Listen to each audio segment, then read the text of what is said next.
लातूर जिल्ह्याच्या जळकोट शहरासह तालुक्यातील अनेक गावांमध्ये ढगफुटी सदृश्य पाऊस झालाय। जळकोट, बांजरवाडा, घोणसी, कोळनूर, माळीपरगार, रावणकोळा, पाटोदा खुर्द सह अनेक गावांमध्ये जोरदार पाऊस बरसलाय।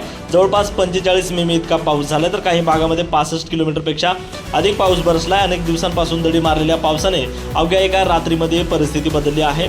पाणी टंचाईच्या चिंतेत असलेल्या नागरिकांना या पावसामुळे मोठा दिलासा मिळाला असून अनेक साठवण तलाव आणि पाझर तलाव भरून वाहू लागले आहेत। मात्र दुसरीकडे अतिवृष्टीमुळे शेतीचं मोठं नुकसान सुद्धा झालेलं आहे। ओढे नाल्यांना पूर आणि वादळी वाऱ्यांमुळे झाडे सुद्धा उन्मळून पडल्याच्या घटना सुद्धा घडलेल्या आहेत।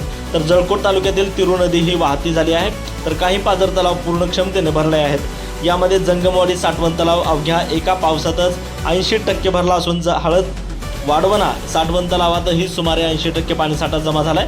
तसेच परिसरातील अनेक तलावातील पाणीसाठ्यात मोठी वाढ झाली असून इतर तलावांमध्येही 50%पेक्षा अधिक पाणी जमा झाल्याची माहिती आहे। मात्र या मुसळधार पावसाचा फटका ही अनेक शेतकऱ्यांना बसलेला आहे। अनेक ठिकाणी एका शेतातील पाणी दुसऱ्या शेतात घुसल्याने बांध फुटलेत, सुपीक माती वाहून गेली आणि शेतीचं मोठं नुकसान सुद्धा झालंय। वादळी वाऱ्यासह झालेल्या पावसामुळे अनेक ठिकाणी वृक्ष उन्मळून पडलेत असून काही घरावरील पत्रेही उडाल्याच्या घटना घडल्यात। दरम्यान कृषी विभागाने शेतकऱ्यांना 100 मिमीपर्यंत पाऊस होईपर्यंत पेरण्या न करण्याचं आवाहन सुद्धा केलेलं आहे। जळकोट तालुक्यातल्या मुसळधार पाऊस झाला असला तरी लातूर जिल्ह्यातील अनेक भागांमध्ये अद्यापही शेतकरी चांगल्या पावसाच्या प्रतीक्षेत आहे।